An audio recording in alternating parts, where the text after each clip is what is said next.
जो चाहोगे वही मिलेगा। अपने मन में जिस चीज का विचार करना प्रारंभ करोगे वो चीज तुम्हें मिलने लगेगी। एक दिन गौतम बुद्ध से एक शिष्य ने पूछा, है महात्मा, क्या ऐसा संभव है जो मैं मेरे मन में सोचूं वो सारी चीजें अपने आप मुझे मिलना शुरू हो?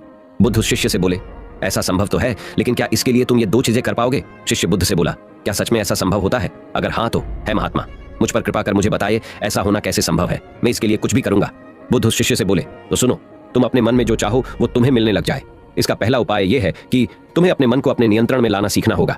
जब तुम्हारा मन पूरी तरह से तुम्हारे काबू में आएगा तब उस दिन तुम्हें अपनी मनचाही चीजें मिलना शुरू होंगी। शिष्य बुद्ध से बोला, लेकिन गुरुजी, मन को वश में कैसे लाया जाता है और इस समस्या का दूसरा उपाय क्या है? बुद्ध शिष्य से कहते हैं, मन को वश में लाने का सबसे पहला और महत्वपूर्ण उपाय अपने इंद्रियों को संयमित करना होता है। तुम्हारे पांचों इंद्रियां जब तुम्हारे वश में होंगी तभी तुम अपने मन को वश में करने में कामयाब हो पाओगे। शिष्य कहता है गुरुदेव, आप कहते हो कि इंद्रियों को काबू में करने से हमारा मन हमारे काबू में आएगा और फिर जो मैं मेरे मन में सोचूं वो चीज मुझे मिलने लगेगी। लेकिन गुरुदेव, इंद्रियां तो मेरे काबू में है, मैं जैसे चाहूं वैसे अपने हाथों को, आंखों को या फिर पैरों को हिला सकता हूं, फिर मुझे जो चाहे वो चीजें क्यों नहीं मिल पाती? बुद्ध शिष्य से कहते हैं, बालक, तुम अपने पांचों इंद्रियों की क्रिया के बारे में अपने मन में विचार कर रहे हो, लेकिन अपने पांचों इंद्रियों को अपने काबू में रखने का असली अर्थ यह है कि तुम्हें किसी भी भौतिक चीज का मोह न रहना। जब मनुष्य के मन के अंदर अलग अलग प्रकार के मोह उत्पादित होते हैं तब उसका मन उन चीजों को देख दुखी होता है जिस वजह से वो व्यर्थ की चिंता में फंसता चला जाता है। वही जिस इंसान का मन अपने काबू में होता है, ऐसा व्यक्ति किसी भी प्रकार के मन के छलावे में न फंसकर अपने लक्ष्य की ओर अग्रसर होता है और वही व्यक्ति जीवन में आगे जाकर अपने लक्ष्य को पूरा कर जीवन में सफल बन पाता है। शिष्य कहता है महात्मा, मन को वश में करने का सही उपाय क्या है? किस प्रकार मैं अपने मन को अपने वश में ला सकूंगा? और गुरुदेव, दूसरा उपाय क्या है जिससे मैं अपनी मनचाही चीजों को पा सकता हूँ? बुद्ध शिष्य से कहते हैं, दोस्तों, थोड़ी देर के लिए कहानी को रोक दिया गया है, जिसका कारण कुछ ऐसा है कि शरीर, बुद्धि और मन से संबंधित नई नई जानकारियां हमारे चैनल के मेंबर्स को तुरंत मिलती है। अगर आप भी अपने शरीर, बुद्धि और मन से रिलेटेड जानकारी जानना चाहते हैं तो आप इस चैनल के मेंबर बनने में रुचि दिखा सकते हो। वही कहानी अब आगे बढ़ती है। बुद्ध शिष्य से कहते हैं, तुम्हें अगर अपने मन को वश में करने का उपाय पता करना है तो तुम सामने दिख रहे पेड़ के नीचे 1 महीना हर दिन 2 घंटों के लिए मौन रहकर ध्यान करना। जैसे ही तुम्हारे इन 30 दिनों का सफर खत्म होगा वैसे ही तुम्हें अपने मन को काबू में करने का उपाय मिल जाएगा। जिस दिन तुम्हें अपने मन को काबू में करने का उपाय पूरी तरह झांत हो गया, उसी दिन से तुम अपने मन में जिस भी चीज का विचार करोगे वही चीज तुम्हें प्राप्त होना शुरू होगी। अगर तब तुम पैसे के बारे में या फिर संसार में मौजूदा किसी भी चीज के बारे में अपने मन में विचार करते हो तो वो विचार तुम्हें अपनी मनचाही चीज को प्राप्त करने में तुम्हारी मदद करेगा। पर इसके लिए तुम्हें अपने मन को वश में कर पाना अत्यंत जरूरी है। जब तुम अपने मन को वश में कर लोगे तभी मैं तुम्हें दूसरे उपाय के बारे में बताऊंगा। शिष्य बुद्ध को प्रणाम कर कहता है, ये तो काफी आसान कार्य है। 1 महीना ही क्या, मैं 1 साल तक 2 घंटे उस पेड़ के नीचे बैठ सकता हूँ। आप मुझे आज्ञा दे, कल से ही मैं ध्यान में बैठने के लिए तैयार हूँ। बुद्ध शिष्य से बोले, ठीक है, तुम पहले 30 दिन उस पेड़ के नीचे मौन रहकर ध्यान करके दिखा दो, फिर हम आगे बात करेंगे। उस शिष्य को लगता है, गुरुदेव ने तो मुझे बहुत ही आसान कार्य सौंपा है, इसे मैं आसानता पूर्वक कर सकता हूँ, इसमें कौन सी बड़ी बात है? 1 महीना पेड़ के नीचे ध्यान ही तो लगाना है, इसे मैं आसानी से कर सकता हूँ। शिष्य दूसरे दिन गौतम बुद्ध को प्रणाम कर उस पेड़ के नीचे मौन रूप से बैठ गया। 3-4 दिन तक ऐसे ही चलता रहा। शिष्य हर दिन बुद्ध के पास जाता, उनको प्रणाम करता और उस पेड़ के नीचे जाकर मौन रूप से ध्यान करना प्रारंभ करता। लेकिन जब छठे दिन रोज की तरह शिष्य उस पेड़ के नीचे बैठने जाता है तब उस समय उसका मन बेकाबू होने लगता है। उसके मन में अलग अलग चीजों के विचार आना शुरू होते हैं। उसने अब तक जिस लोगों से बुरा बर्ताव किया, अपने साथ गुरुकुल में पढ़ रहे भाइयों को उसने हर बार कैसे मूर्ख बनाया और अपनी तारीफ करने के लिए गुरुजी को कब कब झूठ बोला, इन सारी बातों के विचार उसके मन में उत्पादित होने लगे, जिससे उसका पूरी तरह ध्यान में मन लगना बहुत ही मुश्किल होने लगा। शिष्य का मौन रहकर ध्यान करने का 17वां दिवस था, लेकिन उसके मन में बार बार आते हुए गलत विचार उसे ध्यान को ठीक से करने नहीं दे रहे थे। इसके लिए उसने मन में निर्णय किया, मैं इस समस्या का हल गुरुदेव से पूछता हूँ, उन्हें इसका हल जरूर पता होगा। 18वें दिन शिष्य के मुंह पर आ रहे भाव देखकर बुद्ध पहले ही समझ चुके थे कि आज ये सिर्फ प्रणाम करने नहीं अपितु किसी समस्या का हल पूछने आया है। शिष्य बुद्ध के पास जाता है और कहता है महात्मा, आपके बताए अनुसार मैं हर रोज 17 दिनों से उस पेड़ के नीचे ध्यान लगाने बैठ जाता हूँ। शुरुआती दिनों में मैं जब ध्यान लगाने बैठता था तब मेरा मन पूरी तरह लगता था, लेकिन अब उस पेड़ के नीचे जब मैं अपना ध्यान लगाने बैठ जाता हूँ तब मेरा ध्यान अच्छे से नहीं लग पाता। मेरे मन में अलग अलग प्रकार के विचार आते हैं। जो विचार मुझे आते हैं उनके बारे में सोचकर मुझे अपनी सोच के ऊपर गुस्सा आने लगता है। मैंने अपने गुरु भाइयों के साथ कितना गलत किया, कितनी ही बार मैंने आपसे प्रशंसा के खातिर झूठ बोला। इन सभी गलत विचार मुझे अंदर से ही मैं अब तक कितना गलत था इस बात को उजागर करते हैं, जिस वजह से मेरा ध्यान पर मन लगना। तो दूर में ध्यान करते समय इन्हीं विचारों से झुंझता रहता हूँ। है महात्मा, मुझ पर कृपा करें और मुझे इन गलत विचारों को अपने मन से पूरी तरह खत्म करने में सहायता कीजिए। बुद्ध शिष्य से कहते हैं, तुम्हें जब मैंने पहले दिन मौन रहकर पेड़ के नीचे बैठने के लिए कहा था तब तुम्हारे मन में किसी भी प्रकार के विचार नहीं आ रहे थे, लेकिन अब 18 दिन बीतने के बाद तुम्हारे मन में अपनी गलतियों के विचार उत्पादित हो चुके, जिसका कारण एक ही है। जब तुम अपने गुरु भाइयों के साथ मस्ती करते थे और सबको अपनी तारीफ करने के लिए झूठी कहानियां सुनाते थे, तब तुम शांत रह अपने मन से बातें न कर पूरे दिन गुरु भाइयों के सामने बढ़ावा करने में समय व्यतीत करते थे। लेकिन जब तुम्हारे अपने अंदर अपने मन से बातें करना प्रारंभ किया तो तुम्हें अपने आप ही अपनी गलतियों के बारे में विचार आने शुरू हुए, जिसका कारण एक ही है। व्यक्ति अपने आप से किसी भी सवाल को पूछता नहीं है। लोग शांत रहकर खुद से बात करना पसंद नहीं करते और दूसरों से अपनी समस्याओं का हल पूछकर उदास होते हैं। जब इंसान अपनी किसी भी प्रकार की समस्या का हल शांत रहकर अपने आप से पूछता है, तब उस वक्त उस व्यक्ति की बुद्धि खुद ब खुद उस समस्या को हल करने का रास्ता उस इंसान को बताना शुरू करती है।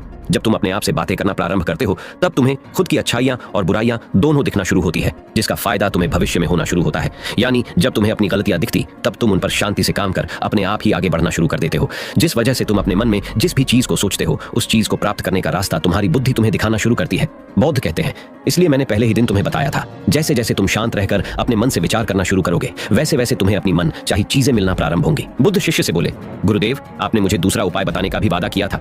मुझे लगता है वो उपाय इससे आसान होगा। कृपा कर मुझे दूसरा भी उपाय बताइए। बुद्ध शिष्य को बोले, मैं तुम्हें दूसरा उपाय तुम्हारे 30 दिन पूरे होते ही बता दूंगा। शिष्य बुद्ध को निराशा भरी नजरों से देखता है और वहां से चला जाता है। थोड़े दिन बीतते हैं। आज उस शिष्य के 30 दिन पूरे हो चुके थे। शिष्य बुद्ध के पास चला जाता है और बुद्ध से पूछता है गुरुदेव, मुझे मेरा मन इतना हल्का क्यों लग रहा है? आज मेरे मन में पहले से कम विचार आते हैं और मेरे मन में किसी चीज को प्राप्त करने का मोह भी नहीं है। लेकिन गुरुदेव, दूसरा उपाय क्या था जिसे आपने उस दिन नहीं बताया? बुद्ध शिष्य से कहते हैं, दूसरा उपाय था ही नहीं, बस मैंने तुम्हें इसलिए दूसरे उपाय के बारे में बताया था क्योंकि तुम ध्यान के इस 30 दिन में भटक न जाओ। तुम अपने ध्यान के इन दिनों पूरी तरह से खत्म कर पाओ, जिससे तुम्हें अपने अंदर की आवाज को पहचानने में मदद हो और तुम जान सको कि ऐसा संभव जरूर है कि जो तुम चाहो वो तुम्हें मिल सकता है। लेकिन अपने मन को वश में करने के बाद इसके रास्ते और भी ज्यादा आसान हो जाते हैं। इसलिए इंसान का मन अगर उसके वश में हो तो वो अपनी मनचाही चीज को प्राप्त करने में समर्थ रहता है।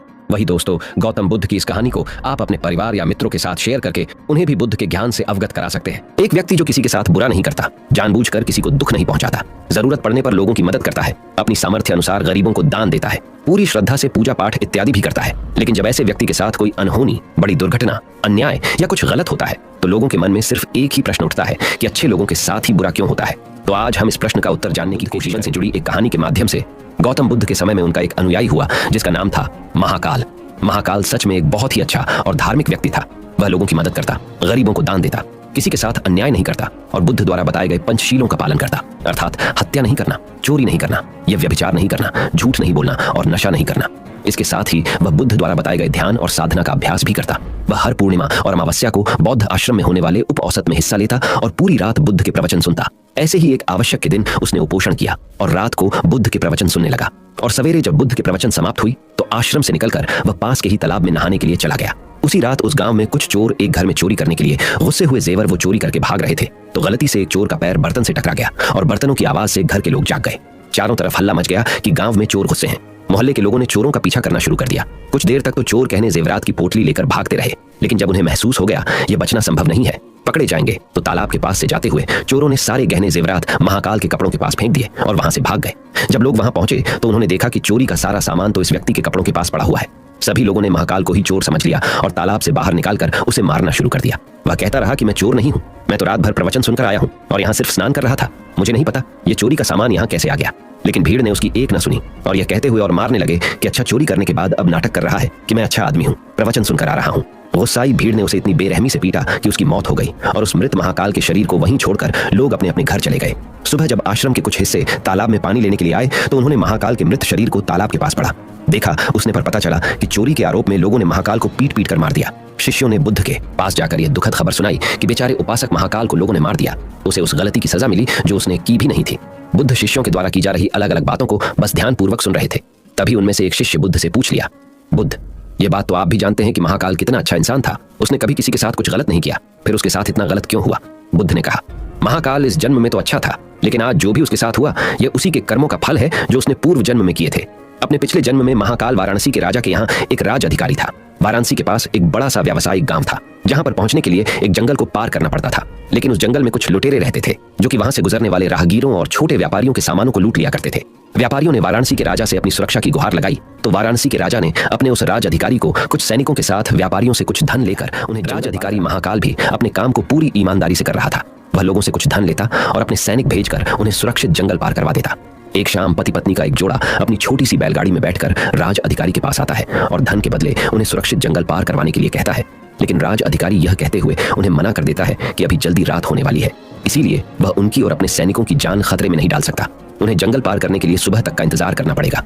वह पति पत्नी बहुत आग्रह करते रहे कि अभी रात होने में बहुत समय है, वह भी जंगल पार करा दे, लेकिन राज अधिकारी नहीं मानता और भी सलाह देता है कि वो रात भर यही रुके। उनके रहने और खाने की व्यवस्था वह खुद करवाएगा। पति पत्नी को मजबूरन उस राज अधिकारी की बात माननी पड़ती है। असल में उस राहगीर की पत्नी बहुत सुंदर थी जिसे देखकर राज अधिकारी उस पर मोहित हो गया था। उस पर काम वासना हावी हो जाती है, और जो व्यक्ति पर काम वासना हावी हो जाती है तो उसे सही गलत कुछ समझ नहीं आता। वह आसक्ति की आग में जलकर अंधा हो जाता है, और यही उस राज अधिकारी के साथ भी हुआ। उसने उन दोनों पति पत्नी के रहने और खाने की व्यवस्था तो कर दी, लेकिन साथ ही वह उसकी पत्नी को पाने की तरकीबें सोचने लगा। उसे एक तरीका समझ आया। उसके पास एक बड़ा सा हीरा था। उसने उस हीरे को रात में चुपके से उस आदमी के बैलगाड़ी के सामान में छुपा दिया, और सुबह होते ही हल्ला मचा दिया कि उसका कीमती हीरा किसी ने चोरी कर लिया है। उसने अपने सैनिकों को आदेश दिया कि हर एक व्यक्ति के सामान की तलाशी लेने के बाद ही उसे आगे जाने दिया जाए। सैनिकों ने तलाशी ली तो योजना के अनुसार हीरा उस पति पत्नी की बैलगाड़ी के सामान में छुपा मिला। राज अधिकारी उस व्यक्ति को सभी के सामने यह कहते हुए पीटने लगा कि मैंने तेरे रहने और खाने की व्यवस्था किया, और तूने मेरे साथ गद्दारी की। उसके साथ उसके सैनिक भी उस आदमी को पीटने लगे, और पीटते पीटते उस व्यक्ति की मौत हो गई। बाद में राज अधिकारी ने अपने रुतबे और दौलत के दम पर उस स्त्री को अपनी पत्नी बना लिया, क्योंकि पिछले जन्म में महाकाल ने सिर्फ उस स्त्री को प्राप्त करने के लिए उसके पति पर झूठा आरोप लगाकर बेवजह उसकी निर्मम हत्या कर दी थी।